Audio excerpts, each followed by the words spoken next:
All right, good morning, agents. This is Kevin Lauren. I'm the Director of Training and Marketing here at Alta Realty Group. And today we're going to be doing part 2 of our C.A.R form change. They seem to really like to change these forms. And so we're going to have our in-house expert, Lauren Nowak, go through the changes with us. And so 2 weeks ago, we had our part 1. If you didn't get that, you can, of course, see that on the replays, and you can always go to our YouTube channel. And if you don't know how to get there, you just go to YouTube, do a search for Alta Realty Group, and we pop right up. And so that part 1 is there. That can be viewed. We've already had a lot of views on that one because this is a very important topic. So and this morning, Bill Seitz is not going to be joining us, corporate broker. He is on the road. He finally got a nice little vacation in, so we're glad that he did. And before we get into today's presentation, I'm also going to bring Debbie Saccone from Clearview Mortgage on the line. Good morning, Debbie. How are you doing today? Hey, good morning. How are you guys doing? We're doing good. I actually came down with a nice midsummer flu, so I've been better. But besides that, doing great. Oh, no. Well, that is not good. Well, I am thankful that I'm in good health, so I hope you get better. And that's great that Bill got some vacation time. That's always needed. And so, of course, I'm always optimistic about things that are going on in the market and whatnot. And, I always probably have anywhere from 5 to 10 loans active in my pipeline at all times. And so one thing I just wanted to kind of go over is, and there's loan officer friends that I know, and one of the common things that I hear a lot is, God, it's so dead out there. God, there's not a whole lot of business. Oh, doom and gloom. And, I always have that business going. And I was actually just talking to my business coach this morning, and I told him, because I always make fun, he always says, you reap the benefits that you sow. So if you're out there doing things to sow your seeds and plant your seeds, then eventually you're going to reap the benefit of what you are sowing. And so I always kid around with them and say, yeah, I was on the phone making calls and business just magically came to me. And it doesn't magically come to you. I'm telling you, so you have to be doing something out there. But no matter what it is, and all those calls that I make, I don't necessarily get business from that person that I was talking to on the phone. It'll come from somewhere completely different. It's just that energy and that manifestation, that law of attraction, when you're out there doing the things that you should be doing to get the business, if that's what you want to do. Some people are part-time. They don't use this business as their full-time. I've used this business in the mortgage business my whole life, like 30 years. So it's what I've done as a job, but of course it doesn't feel like a job to me. But one thing that I wanted to just touch base on, of course, interest rates are improving. So, give me a call if you want to price out a transaction. But I had a situation the other day where a self-employed guy, he sent me his taxes and he barely had enough income to qualify. And then we find out on his business return that he's only 50% owner of the S Corp. So guess what? I got to take that meager income that I was so hoping to use to qualify, and I had to cut it in half, because if they're 50% owner, we can't give them the whole income of the company because the other partner is making some money on that. So now he doesn't qualify. But guess what? So we have, as a mortgage broker, there's so many different solutions that we can provide to people. The one thing that benefit him that we were able to to problem solve for him and make this loan happen for him was going with the 12-month bank statement program with self-employed people. It was an owner-occupied deal, and that works, so we have solutions for all different kinds of dilemmas that come up, that we get hit with, because at first it's so funny. I always think, oh, this is great. And then something comes crashing down. It's like, uh-oh, and then you have to think of alternative solutions. So somebody like myself, that's experienced in this business, that has probably encountered all kinds of things, something different every day. I could be a really good person that you could talk to about dilemmas. Of course, I like the easy ones too. Slam dunk, close in 2 weeks, 10 days, But anyway, always think positive. If this is your main job in life, go out there and start talking to people and doing the things, door knocking. I have one realtor in Irvine that door knocks, and she gets buyers and listings by door knocking. And she's out there working, and business just magically comes to her when she does that. Anyway, I hope you guys all prosper, and I really do hope to hear from all of you. I want to try to help you become successful and also enjoy what you're doing. So I look forward to hearing from you all. Heck yeah, Debbie. Thank you very much for the positive attitude all the time. We love it. Very cool. And then right here, I've got highlighted Debbie's phone number and her email address. So easy to get a hold of Debbie. She's a great resource for you guys. So Yeah, and if you forget, I had one guy, he forgot my phone number. He forgot, but one thing he remembered was Debbie Does Home Loans. And if you Google Debbie Does Home Loans, you'll get my contact information. So you can't forget that. that's right. DebbieDoesHomeLoans.com takes you right here. Yep. All right. Take care, you guys. All right. Thanks so much, Debbie. Okay. Bye-bye. All right. So without further ado, we're going to bring Lauren Nowak from the TC Advantage on the line. Good morning, Nora. Lauren, how are you today? Good morning. I'm doing well. Thank you for having me. Absolutely. Always a pleasure. And so, like I said, we did have part one of this this series 2 weeks ago. So make sure you go back and see it if you did. Yes. So let me. You should be able to share your screen unless I mess something up. No, I think I can do that here. Let me see. I just want to make sure I'm sharing the right screen. Perfect. So Lauren, of course, is she's the owner of the TC Advantage, and she also is our compliance expert for Alta Realty Group. And so she is a wealth of knowledge and a great resource. Thank you. Absolutely. Let's see here. Let's see. I think that's just sharing the whole Yeah, that's the whole screen. thing. Let's see. This guy. There you go. Okay. I swear I've done this before. Okay. So, yes. Okay. Thank you so much for having me back. I really love forms and talking about forms. I could do this all day long. I know that a lot of agents are overwhelmed right now trying to navigate these changes. So hopefully these presentations and webinars will help with that.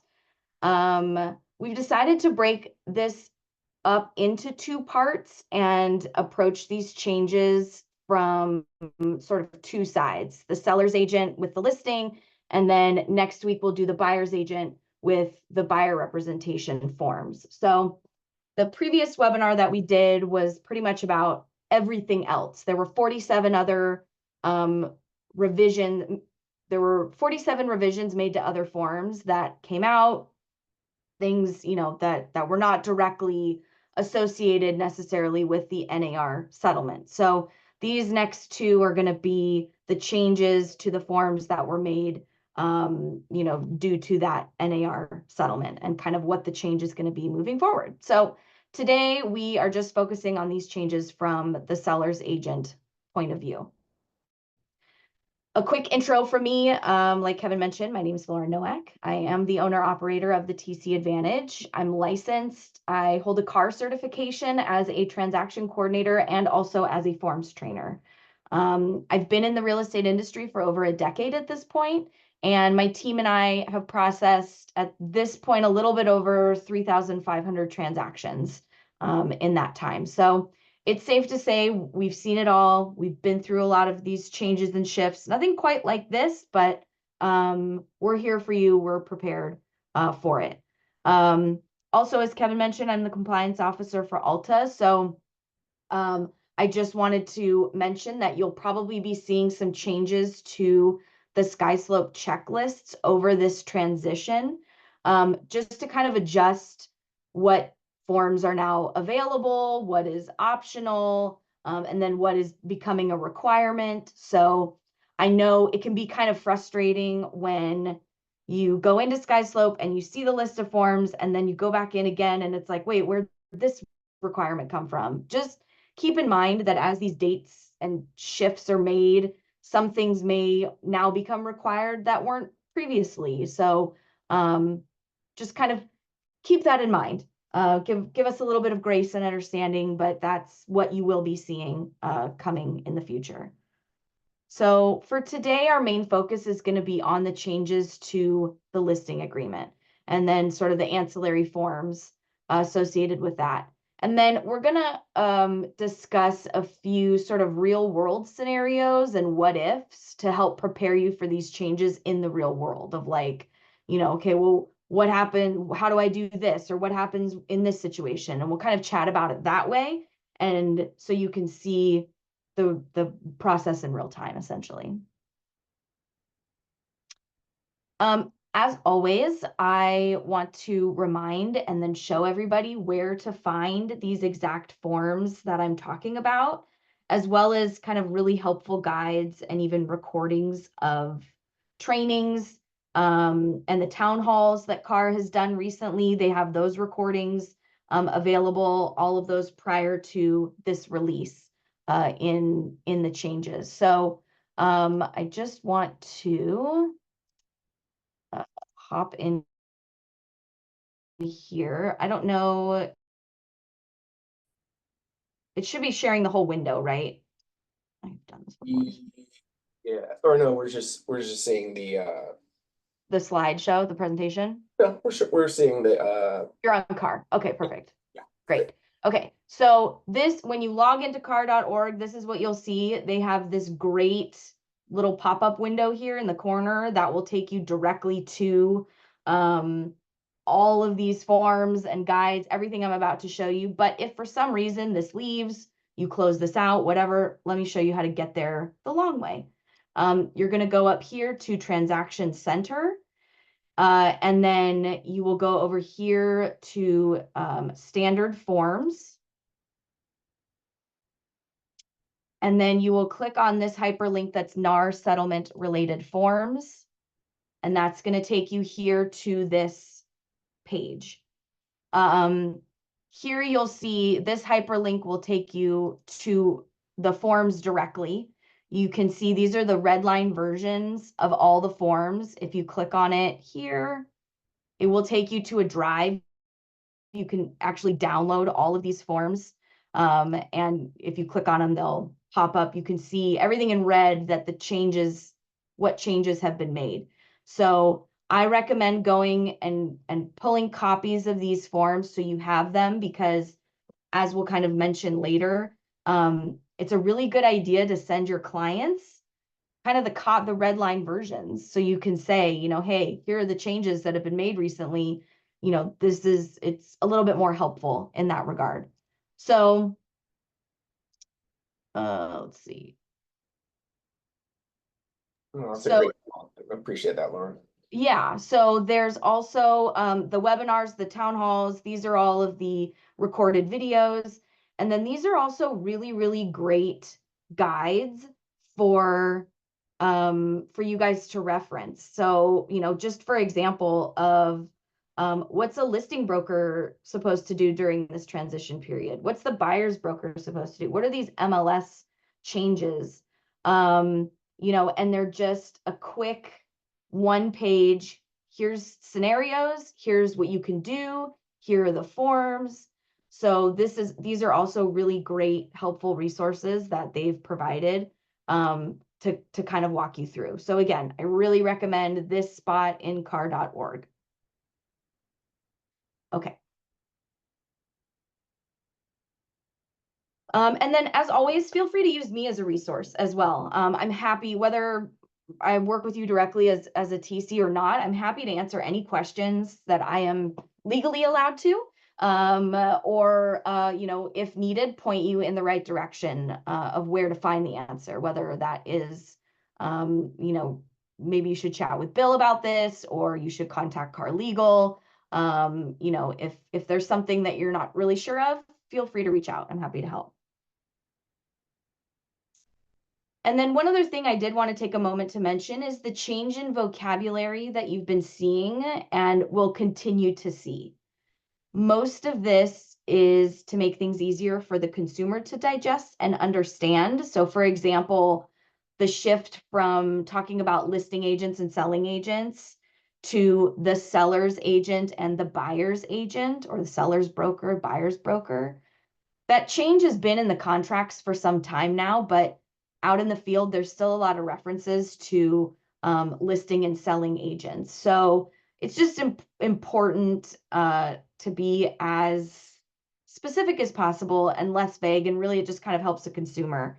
I really always had a hard time trying to explain why the selling agent was working with the buyer, and people trying to wrap their head around that concept. So we should be using that as much as possible. Some Yeah, of these changes, Lauren, as if the you know, the listing agent's not selling, right? Like, right? Exactly. So some of these other changes are to kind of reframe conversations and maybe alleviate a little bit of stigma. The biggest change that you're going to be seeing is discussing compensation instead of commission. These are compensation agreements. These are not commission agreements.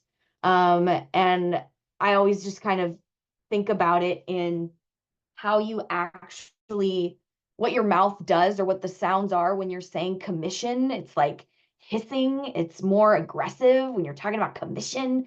And compensation, it's just more fluffy and rounded. And, you know, maybe that is my neurodivergence talking, but I think it's a little bit easier to digest compensation instead of commission. So you'll see that a lot in a lot of these forms and in the contracts. And then further still, there's terms with actual contractual implications that we so often see referenced incorrectly. Everybody knows what the EMD stands for, right? You talk about the EMD, earnest money deposit, but the contract actually does not refer to it as the EMD or even earnest money. It's the initial deposit. So really getting in the habit of like being specific, right? And then of course you have my biggest pet peeve as a transaction coordinator is agents mentioning an inspection contingency. We're going to shorten the inspection contingency. There's no such thing. There is no inspection contingency. It's actually the investigation contingency. There are elements of a physical inspection that are part of a contingency or can be singled out, but they use them interchangeably, and it's really not a good idea. And I know they seem pretty minor, but it not only lets others know that you've actually read the contract and the documents, but under the sort of risk management lens, the more specific you can be, the more protections you're actually going to be providing. So just as you're reading through these documents, keep that in mind. Okay, So first up is the RLA, or our residential listing agreement. And the reason we started with the seller's agent side of things is because as of today, this is the version of the listing agreement that will be available to you. The new version of all the buyer representation forms are also available today, but we have a little bit more time before those become sort of mandatory. And you might actually be using these listing forms first. So we want to make sure that you can navigate these. So the first thing to note is just the general understanding that C.A.R's approach to all of this has been just to get out of the co-op compensation conversation business. They don't want references to it. They don't want to provide forms around it.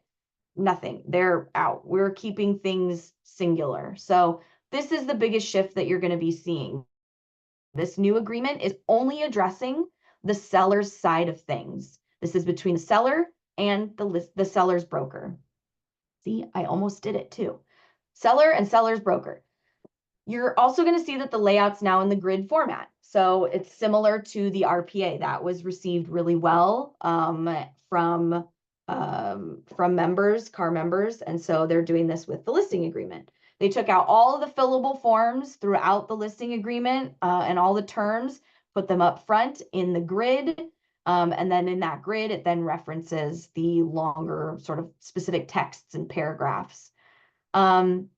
And it's actually one page longer than before, but it's much easier to read because they kind of space things out. It's not all crammed together. So that is something else that you'll notice. Also, these changes have been applied to all of the listing agreements, not just the RLA.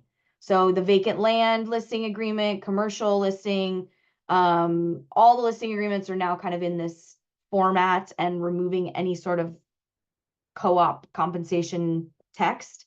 But again, we're only going over the listing agreement because it's the most common. So reference that form section in CAR.org to see the red line versions of those other agreements. If those are if you do a lot of vacant land or commercial or so on, keep that in mind. Make sure you go to CAR.org and reference that.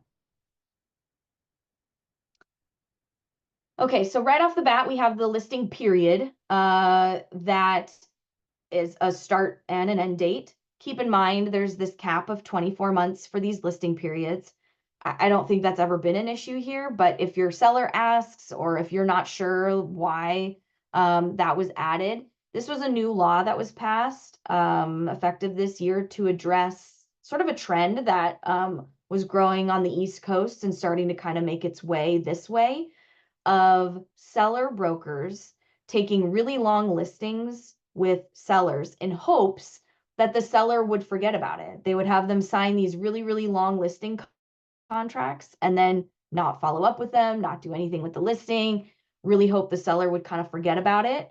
And then maybe then the seller would sell later on down the road. They forget they have this listing agreement with someone else. They work with maybe another broker. And then this original broker would then pounce and say, hey, we have this listing agreement. I'm entitled to this compensation. So really shady. We don't like it. So they just kind of got ahead of it. And that's why you'll see that text. You'll also see the same terms for listing price. My fear as a transaction coordinator and my experience with just agents going through and filling out forms, I fear that this listing price is going to get lost. So please don't get to fill out the listing price. It's this tiny little line, but very, very important. So please don't forget it.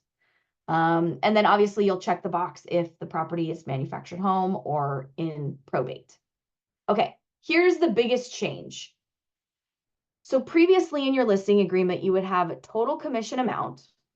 And then you would say what gets shared or what could be shared with a potential cooperating broker that brings you a qualified buyer. Not anymore.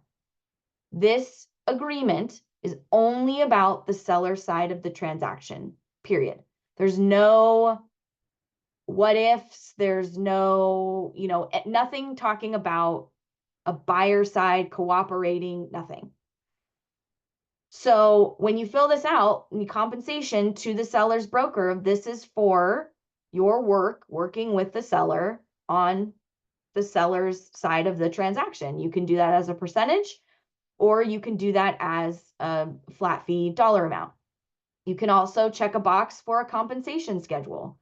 Compensation schedule can be a myriad of things. You can say, you know, it could be something like if maybe you have a seller that, you know, needs to purchase a replacement property. And if I help you purchase the replacement property, then the compensation for this home sale will be this amount. Or maybe you'll say, if I am able to negotiate, you know, 50,000 over asking price, then, you know, I'll get this percentage or this compensation amount. Whatever you want to do. You can have a sort of compensation schedule like that. There's no C.A.R form for it. You have to draft it on your own. But that is an option.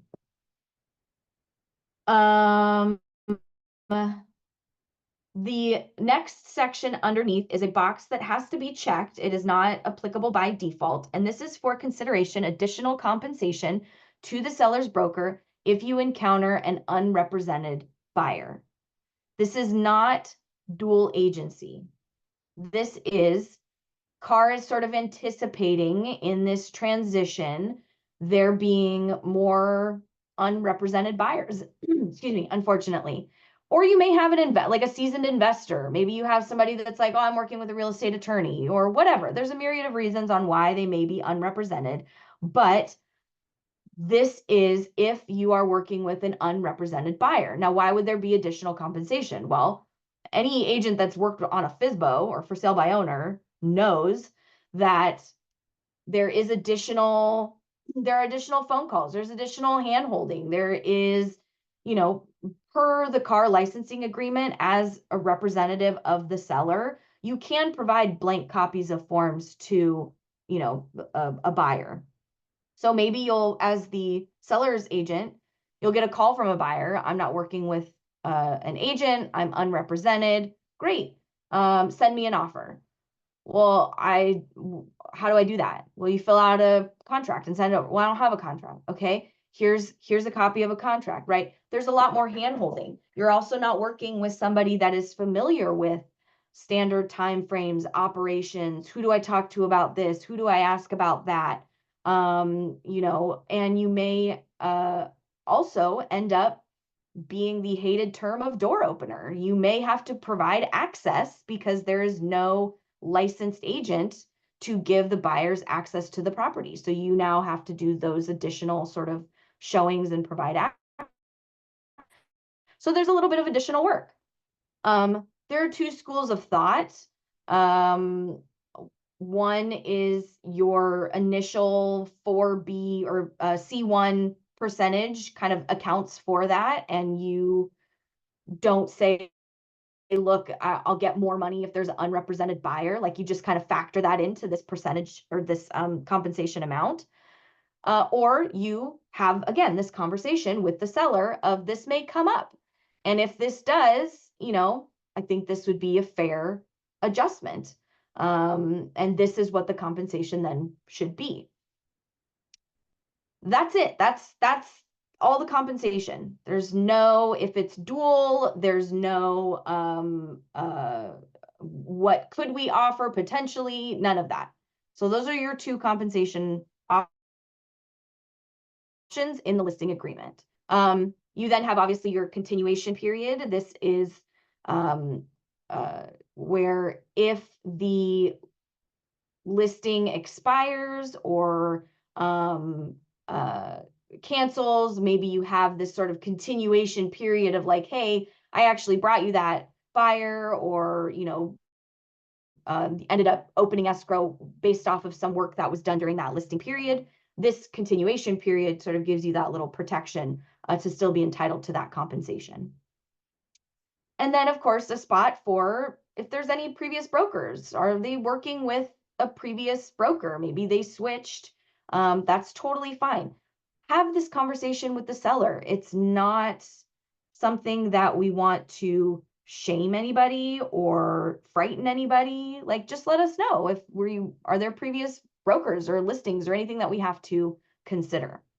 Another thing to note is that as far as the additional compensation, it does reference 4C in the listing agreement. And 4C, again, just clarifies if no other brokerage company is involved in the sale of seller's property because the buyer is not represented by a real estate agent, the seller agrees to pay the broker this additional amount specified.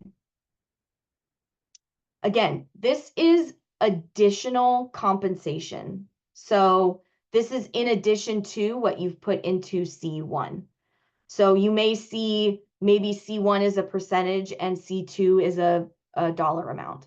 You know, whatever you and the seller end up agreeing to and negotiating, because at the very top of this box, as it mentions, like it will a million times, commissions are not fixed. They are negotiable. So keep that in mind. Okay, the next spot, again, this is all still on page 1. This is all in the grid. This is your standard, what's included, what's excluded. A reminder on these lines, with these check boxes, you can continue typing as long as you need to. It will generate a TOA or text overflow addendum. So don't let the condensed lines deter you from being specific or from having a longer list of items. And then this section E here is the only reference on the listing agreement you're going to see that mentions the MLS. They took all of the text in the listing agreement that had to do with the MLS, in addition to any cooperating compensation text, and removed it. They put it on a separate form, of course. And this form is the MLSA, which we'll look at here shortly. But they took all of that out of part of the listing agreement. So they took it out, put it on something separate. Here, you're just gonna note. Yeah, go ahead. From the readers. First one is the additional compensation to seller's broker if buyer is unrepresented is the same as dual agency? It is not. No. Okay. Dual agency is, as implies that the buyer is represented by the same agent that's representing, or the same broker that's representing the seller, because you can have dual agency with 2 different agents. So it's not that. This is when you have a buyer that has no licensee or brokerage helping them. Got it. So Ann Harris, I believe that answered your question as well. You can clarify if not. All right, thank you. Yep, no problem. Okay, so again, here in section E, all we're saying is the primary MLS that will be used for marketing, and then if there's other, right? So if you're marketing an out of area listing, or you're gonna put it on multiple listing services, more than one MLS, I guess, you would fill that out here. Everything else having to do with the MLS, you'll see is on this other form, and that's bundled with the listing agreement. And then this other checkbox that the seller can check, which again has always been in the listing agreement, well, recently at least, but is now here on this grid, so it's a little bit more easier to see, is if the seller instructs the broker not to take or use photographs in marketing except as required by MLS rules. So like, I only want the front of my house and no other photos, kind of a thing. They would check that box. Okay, this section this is on top of page 2, still in the grid. This is often overlooked, but it has a really important reference now having to do with compensation, or at least notifying the seller about it. So this is talking about, presentation of offers, right? The default is that offers are going to be presented to the seller as soon as they're received. Or you can check the box and say, we're going to do it however many days. We're going to wait 7 days after the listing or whatever. You can fill out that section, they can determine how long until they're going to review offers altogether. But what I wanted to note is that this references section 7B, also in the listing agreement, that lets the seller know, and you'll see in red, additionally, certain buyers may not be able or allowed to pay compensation to a buyer's broker. These buyers may request for seller to pay buyer's broker through a term in the purchase agreement or through a separate compensation agreement.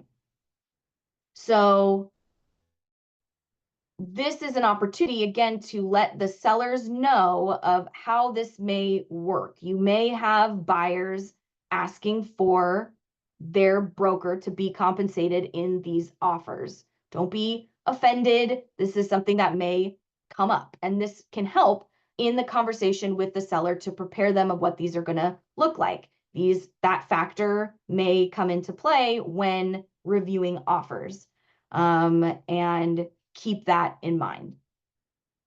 Then, of course, you also have your options for offer letters. The default is don't pass on any buyer letters. If the seller does want to see the cutesy buyer letters that are provided, it's against broker's advice, because obviously that has high potential to violate fair housing laws. And then any investigation reports. The default is the NHD report, as always, but then also a title report is not mandatory, but maybe that will be helpful to have in advance in the listing period. Typically, it's not really something the seller has to pay for, so I think that part is safe. But this is where you would get authorization from the seller to order any listing inspections or reports. I know, especially in Northern California, as opposed to Southern California, a lot of times a home inspection or termite and pest inspection is done during the listing, and then that's provided to the buyer. So this is where you would give that authorization. Then, of course, any exceptions to ownership or title, that's, if there's any, we're waiting for someone to be removed or whatever the case is, if there's any matters affecting title.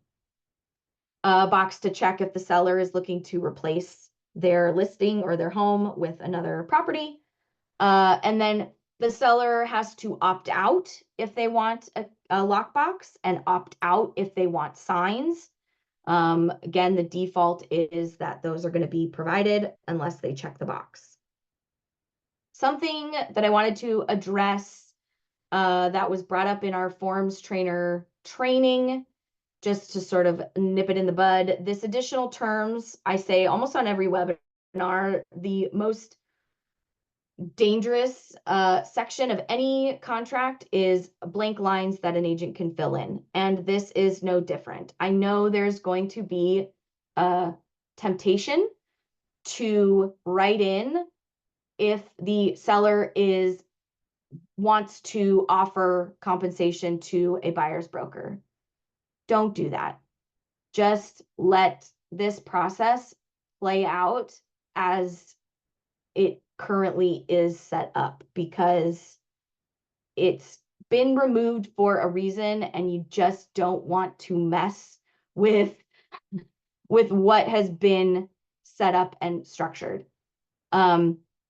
Additional terms, even anything here, I usually see a lot of things about compensation, but usually we'll also see things here of like, I don't know, agents will write in things like seller can cancel this agreement at any time, which is redundant because they already can, or kind of other sort of feel-good terms that they might put in there. It's just don't do that. If there's something that's already in the contract, don't rewrite it. And for agents that, I'm going to go back here to this compensation area. For agents that have their clients pay the TC fee, or they have things that maybe they will also be reimbursed for expenses, or staging, or maybe in this other term, agents will write in, if this listing cancels, then the seller agrees to, the seller's responsible for the cost of the photos or the staging or whatever, things like that. But in this compensation thing, like I said before, It says percentage of the listing price and if any blank.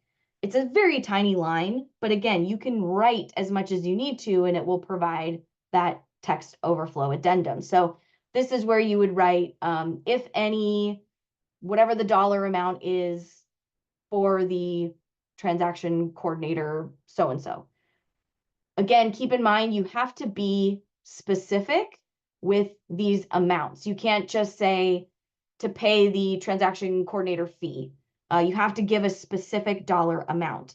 Also, you cannot say up to a certain amount, up to a certain percentage, or up to, that's why if you want to use a compensation schedule, so you can have a range of commissions or of compensation provided, but you don't want to leave it ambiguous of up to. You need to provide definite numbers and amounts. Okay. That is the grid section of the RLA. Everything else, for the most part, in the listing agreement has been in there already. So all of this red is not new terms. It's just shifted into this grid format. So you have all the rest of the pages there that are the same structure and format that you're used to seeing. One of these other new forms that has been out for a while that we've kind of seen since June, but is something that is being revised again as of today. The version that you're going to see now is going to be different from what's been out there previously. This has been updated. Previously, it was like a one-page advisory, went from 1 pages to 2 pages. This is automatically bundled with your listing agreement, and it will automatically be bundled with the buyer representation forms. And this outlines the options for the buyer's broker compensation, right? What are the ways that the buyer's broker can be paid? And then it also explains kind of how compensation actually works. And I think it's really great that this is something that is being provided to the seller and the buyer, because it's important for both sides to see what the other side is working with and how that is going to be, utilized essentially. And so the form here, just click over to that. So you can see all the red. This is the difference between the previous version and this new version that's coming out today. It talks about the seller is going to pay the seller's broker, the buyer is going to pay the buyer's broker. Again, it tells the buyer the ways to ask the seller to help out with the compensation. It informs the seller what the buyer might be asking. It informs the buyer what they can ask of the seller. But really, it just kind of triggers this conversation, explains again multiple times how compensation is fully negotiable. And please keep in mind too, agents, you don't have to negotiate. So keep in mind your value and your worth, whether that's as the seller's agent or the buyer's agent. And commission or compensation is negotiable, but you don't have to work for free. So it is okay to say that this is what I charge for my services. And kind of go from there in these conversations. So this is a really important form. It's also really helpful. You'll see the last paragraph, kind of 3C. This also explains to buyer or seller, whomever is signing this, of like kind of why we're here, why we're having the conversation this way, and what these rules are and how this has changed. So let the forms speak for you. And these will always be a really helpful reference point for you. Okay. The MLSA this is the form that I talked about where they took all the MLS verbiage out of the RLA and they put it into this separate form, which is also bundled and part of the RLA. So I guess just for ease of maybe shifting gears, it's easier to have it kind of on its own separate form. But here is, this form is super important because it addresses seller concessions. It also requires the seller to opt in to allow for any mention of them being open to considering concessions to be put into the MLS. And we'll get to that in a second. And then you also use this form to exclude the listing from the MLS. So again, in the previous versions of the listing agreement, you would check a box in the RLA saying it's not going to be put on the MLS. Well, that's not on there anymore. It's on this form. Okay, so this is what that form looks like. You have all of your traditional terms that were, again, previously in the RLA. What is the MLS? What are the benefits or the impact of MLS exposure? Discussions on the clear cooperation policy. And then, if down there on the bottom of page 1, you'll see where you would put if the MLS, it won't be entered into the MLS for an extended period of time, right? The default is the 48 hours. So you would check that and put in a date if you want to delay the MLS entry. At the top of page 2, you'll see a box to check if you don't want it in the MLS at all. And then as we get further down into section 5, this is where we talk about seller concessions. And it actually defines seller concessions in this section. As a monetary payment, the seller agrees to contribute or to cover the cost of buyer's closing costs, maybe any insurance issues, maybe you have interest rate buy down, any allowances like carpet, painting, that sort of thing, or even buyer's broker compensation. So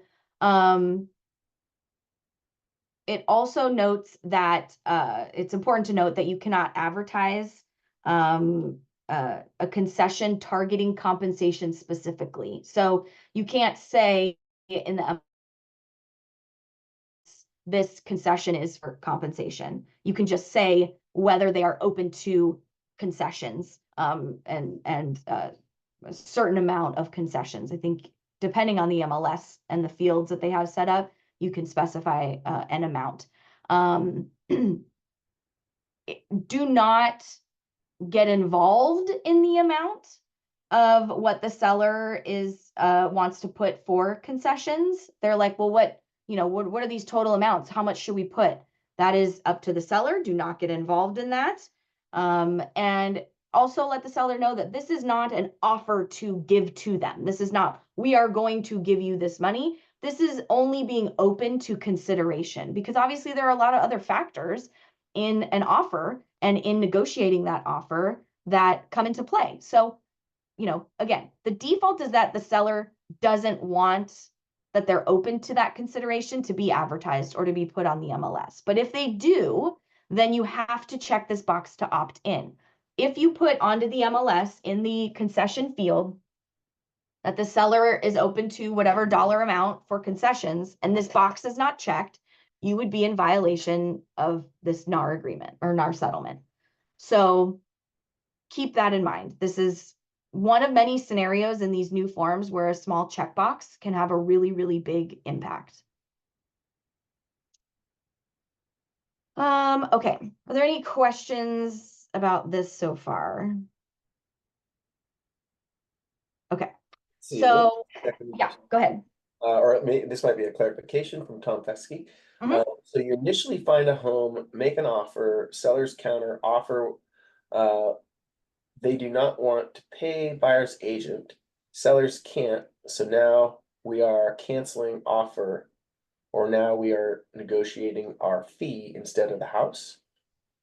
Or do buyers just now go around their agent and buy direct from sellers? Right. Yeah, that's kind of one of those sort of real world scenarios that we'll address next week, more from the buyer's perspective or buyer's broker perspective, because there are elements in that buyer's broker agreement that hopefully address or prevent that situation. So the goal is to have those conversations with the buyer right up front while you're filling out the buyer broker agreement of, you know, this is my fee essentially. And the buyer has an option to say, well, I can't pay your fee.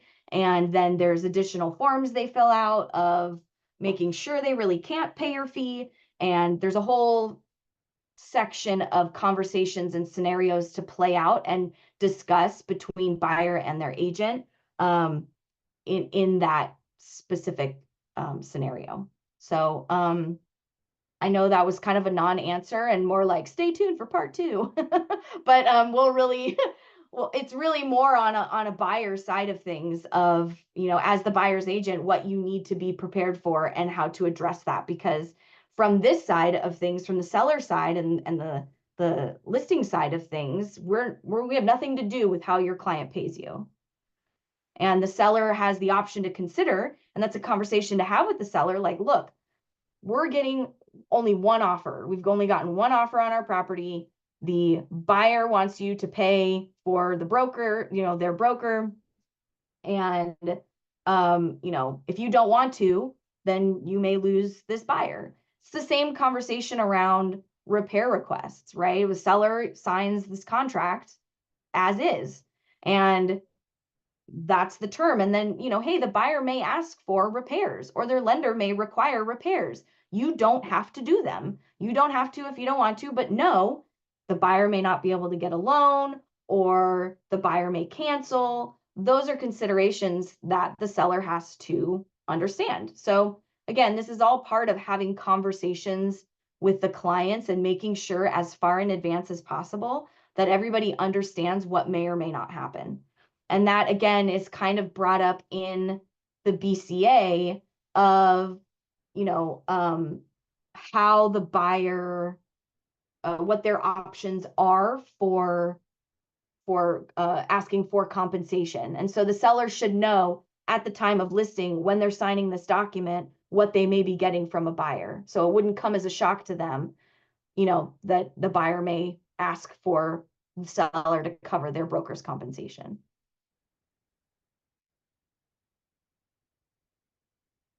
Okay. So what do you do with your listings that you took on the previous version of the listing agreement? Because the cooperating compensation being removed from the MLS, the end date is August 17th. I think C.A.R. MLS, or August 5th, no, 17th is the last date. C.A.R. MLS is removing these fields on the 13th. I know there's some MLSs up north. One was August 1st that was doing it. All the MLSs have kind of different implementation dates. So it's super important that you know the date of your MLS, when they're removing those fields. It's important to know because on your previous listing that was taken, there is mention and conversation about authorizing advertising or display of compensation being offered through the MLS. There are those terms that are in the MLS. I'm sorry, in the listing agreement. And then there's also the fact that you probably took that listing agreement at a total compensation rate with the anticipation that you were going to be sharing some of that with another agent or a cooperating broker. And so we have to kind of address this sort of gap period. Now, this form, the DMLA or Disclosure and Modification to Listing Agreement, this was released in June with the other forms. And if you've taken a listing agreement between then and now, you'll have seen this form bundled in automatically. But if you have a listing agreement that you took prior to the June 24th release of these forms, you will need to get this form signed by your client before these fields get removed from the MLS. So keep that in mind. So again, your seller may be asking, will we sign this listing agreement for this total amount, assuming that you were going to share some of that with the listing agent? What it does by default is modify the total compensation by the amount being offered in the MLS. So on your listing agreement, whatever you had put in there for being offered to the other agent, the total compensation will automatically get reduced by that amount. So if, for example, you had a 5% total compensation, 2.5% was on the MLS being offered, your listing agreement total compensation has now been modified upon the signing of this form to 2.5% total. That's for you as a seller. You can also check a box that says it's not, and then the total compensation stays at 5%. And then the seller would need to consider if their buyer's broker needs to also be compensated by them. Maybe you check the box, you keep your compensation at 5% total, and you get an offer from a buyer and they're covering their broker's compensation on their own, and they don't need the seller to cover it. Great, ideal scenario. Again, the idea that this whole lawsuit and these changes are to save the buyer or the seller money, I'm still not really seeing that, and especially in saving the buyer any money, definitely nobody's seeing that, but this is an option. This is what that checkbox means. It means that, nope, you're going to keep that total amount at the total amount. Otherwise, by default, it will automatically reduce by that amount. You could also do a new listing agreement. You could have the seller sign the listing agreement on the new version, because the new version available today in Zip Forms and in Glide already has this terminology. It's already set up as we've previously seen. So those are kind of your two options. And let's see, Ann Harris asks, do we need to get it signed if we're already in escrow?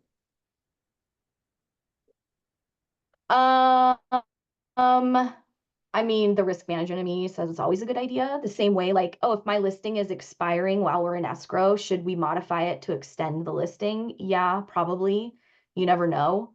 And especially because from the webinar that I took with C.A.R. MLS, they said that listings on the MLS that are existing, any new listings input after that deadline date would not have offers of compensation, but anything that was already in the MLS, the offer of compensation would still remain on there and visible.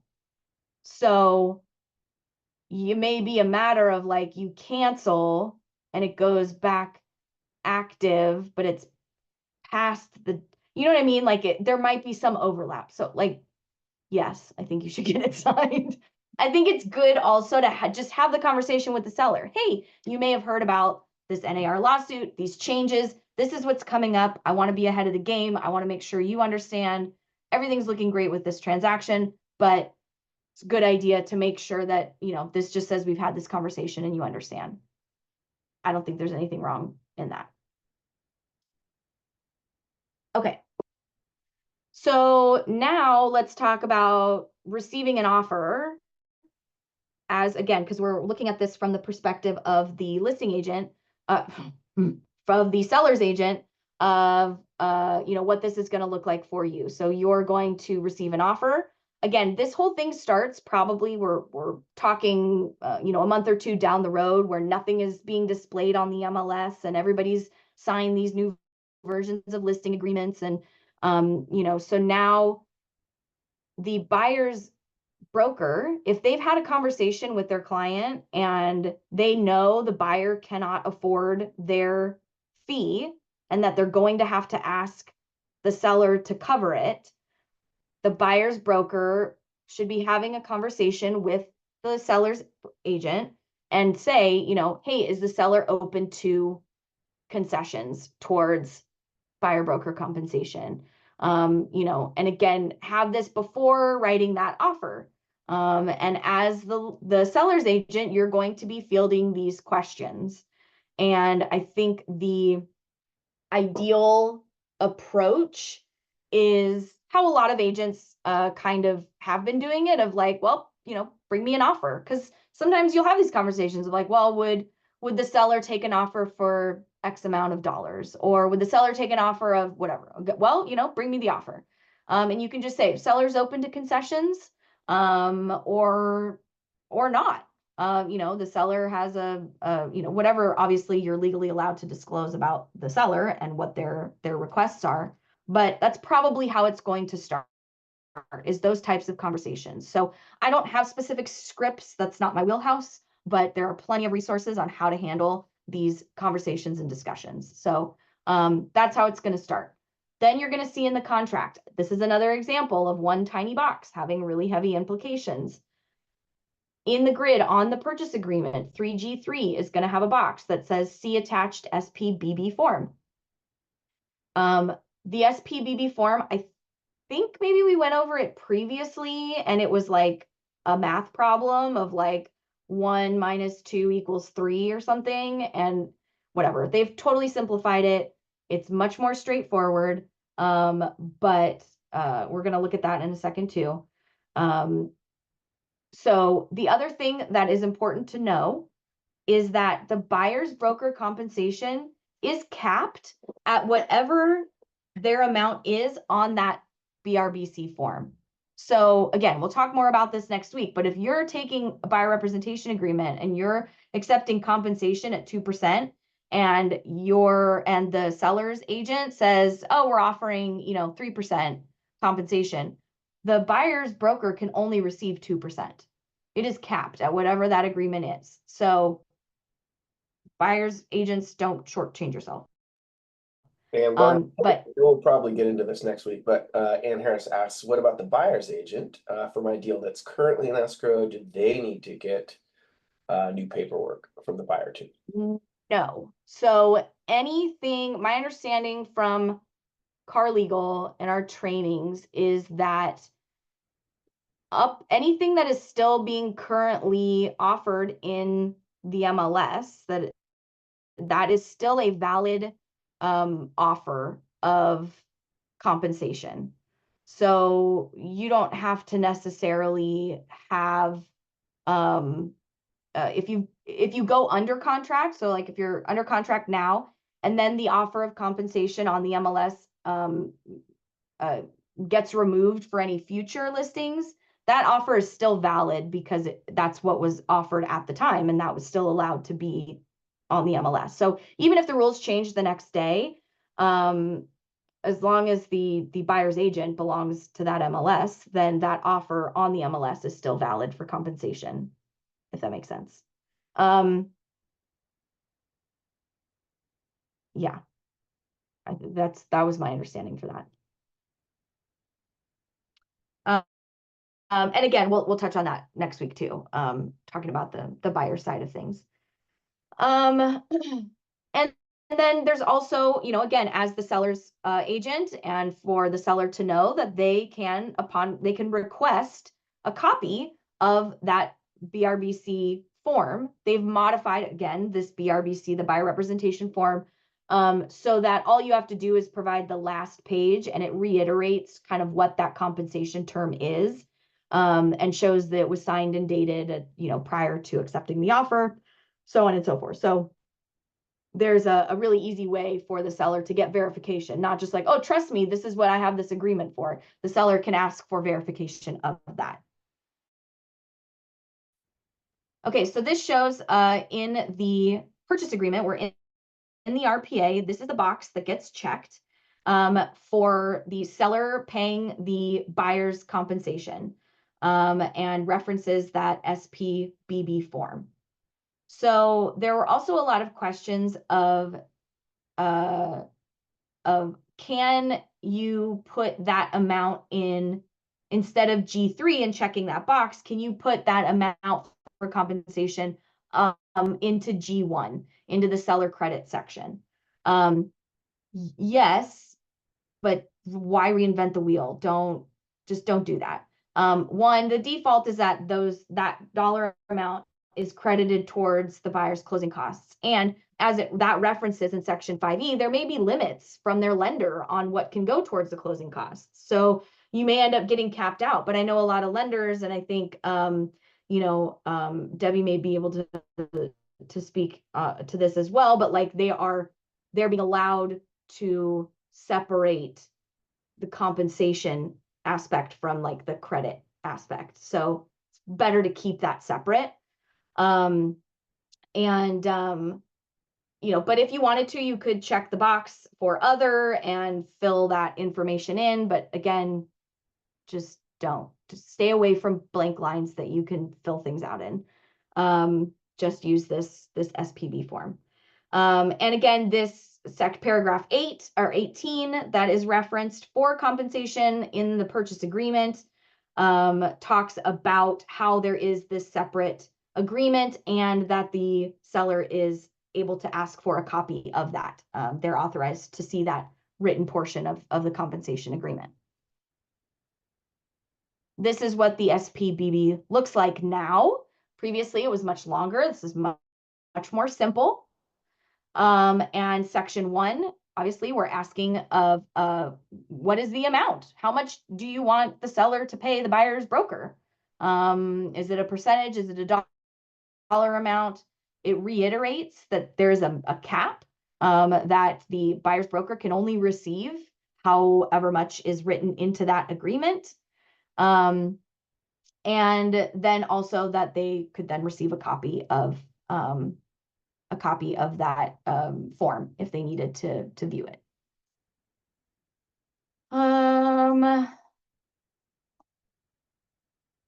Okay.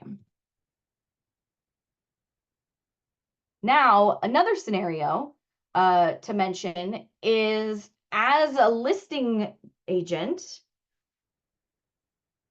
discussing or interacting with buyers at open houses.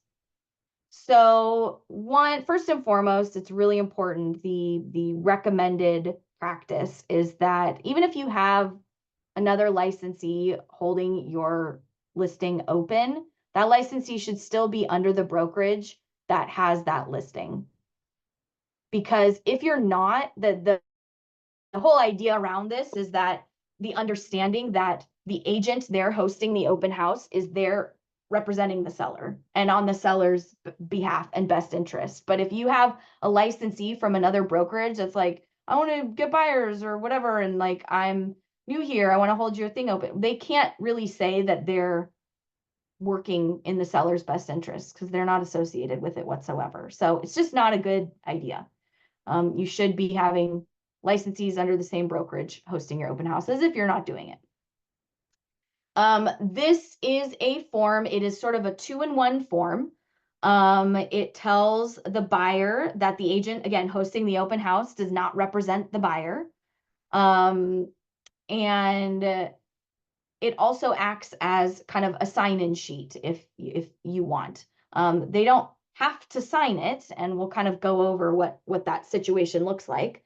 But it is kind of a helpful form. I think there's like 7 fields or 7 lines where the buyer can sign this form. So you don't need one form per person that comes in to every open house. This is not like the PED form, thank God. But there are options for multiple viewers or people to sign this form. Okay. The other thing to keep in mind when you are interacting in these situations is that it is very easy to create an implied agency relationship. So you have to be very careful of what you are saying and keep in mind who you are representing at all times. And this form also informs the buyer of their options to then maybe be represented by the agent at the open house, right? So let's look at this form. Again, I kind of cropped it because the bottom half of the page is all of these lines for the buyer. And this, again, super simple. Visitor's intention to view the property, agents holding an open house of this property identified above. The visitor is interested in viewing the property. The agent agrees to show the property to the visitor on these following terms and conditions, right? Again, agent does not represent the visitor. The communication with this agent is for the benefit of the seller. The communications with this agent are not confidential. There's no fiduciary duty here. There is no, agreement, because again, we're working for the benefit of the seller. If the visitor wants to write an offer on the property through that, then there is an option, which we will get into next week, on how to then work with buyers that you have encountered at your open house. And that's, as it mentions here in red, those are kind of the different, two different options that they have. They can sign these two agreements.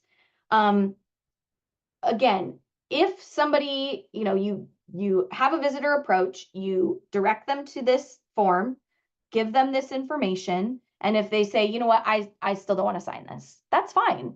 That's okay. They don't have to sign it. This is an open house. It's not a private event, right? If it's a private event, if you're having a private showing or what have you, like, yes, but it's an open house, just let them in. But keep in mind, you are very restricted in the amount of information you can provide them. So the best thing to do is act as a non-licensee, which is you can provide them an information sheet prepared by the licensee on the property. And,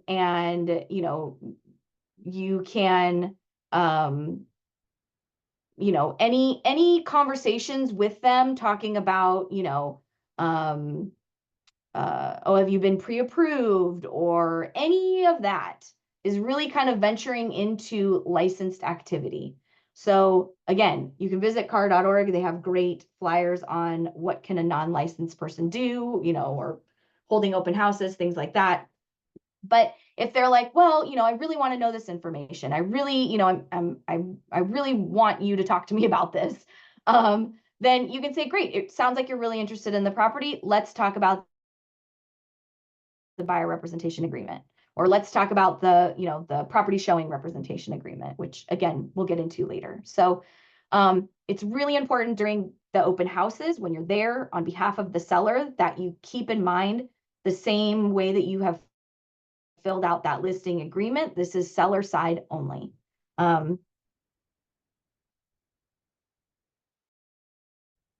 Okay. Two other scenarios that kind of came up in some of these training discussions too. One is, let's say you go under contract with your seller with an unrepresented buyer. And then the buyer's like, oh my God, what have I done? I can't do this unrepresented. I need to be represented. So they have two options, right? One would be like, can you just represent me? Like, this was a horrible idea. Please represent me. Okay, first, you should get seller's written consent, right? About if that's okay, if you can now become dual agency. You would then also need to modify your agency agreement that's in the contract. So you would use C.A.R. Form AC.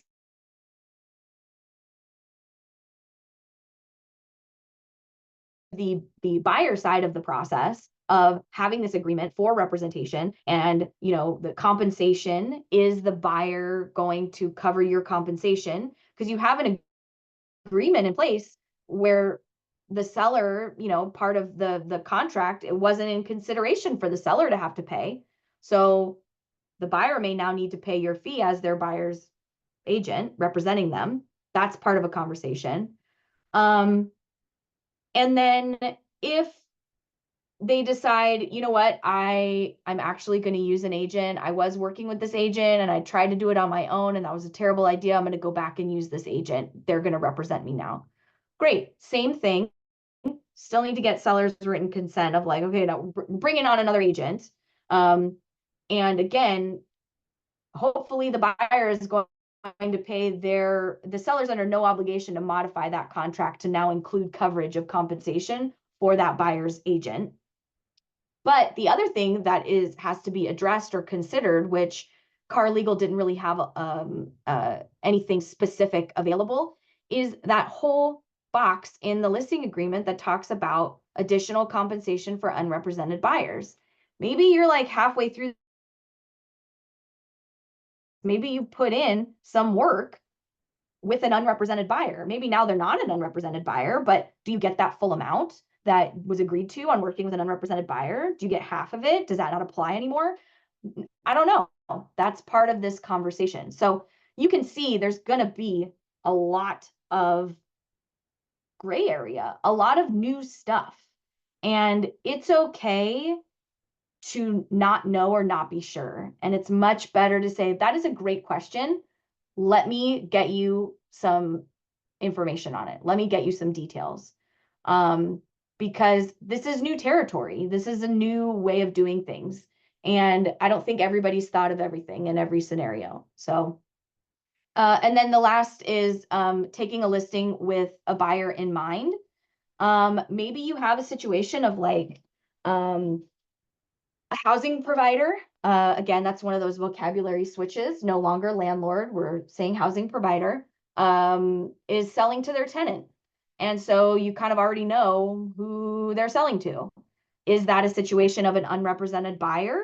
Or do you need to be having a representation conversation with the tenant first, and also while, with the seller as well? Still utilize those representation agreements. Because again, keeping everything separate. Seller agreement, buyer agreement.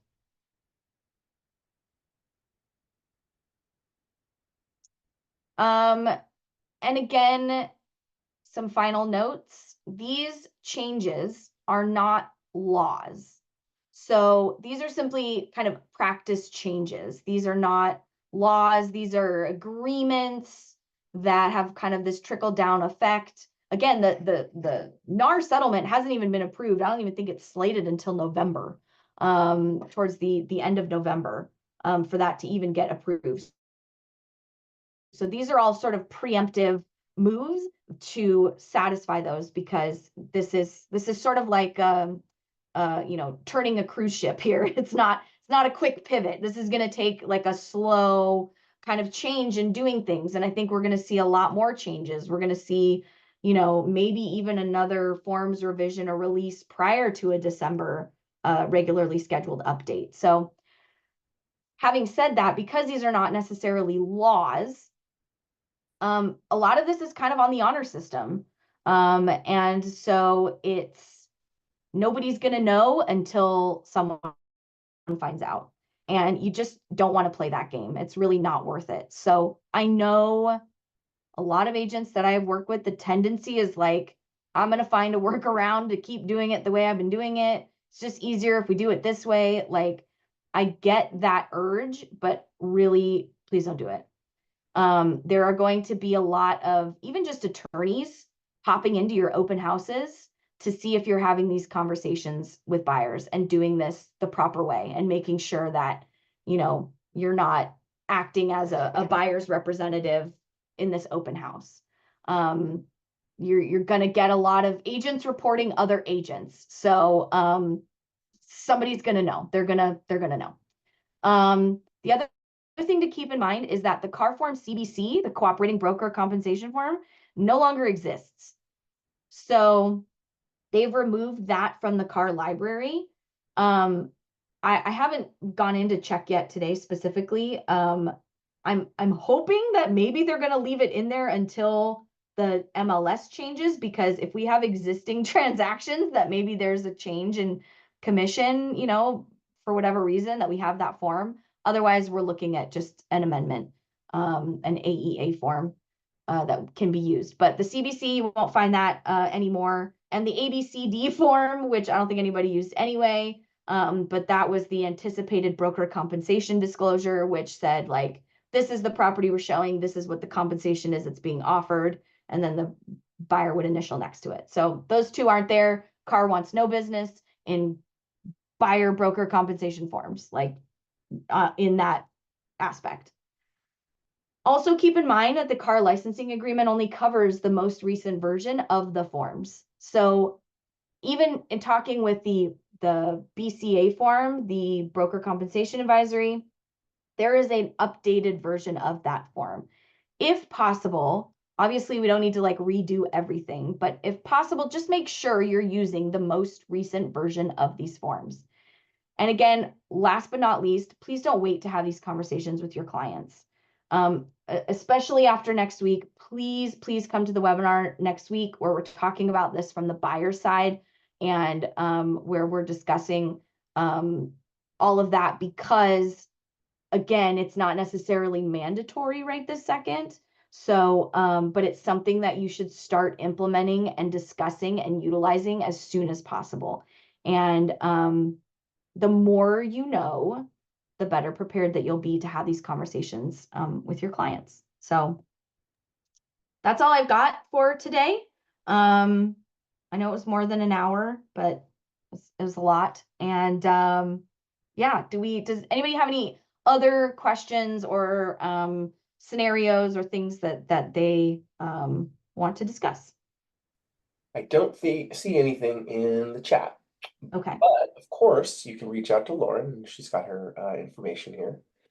Yes. But thank you so much, Lauren. I know it's a lot of information for the agents to retain, and that's a good reason why you should possibly go back and listen to the webinar replay, and you can fast forward through stuff that you maybe you've already got that down. You just have some more questions, so definitely utilize the replays as a resource for sure.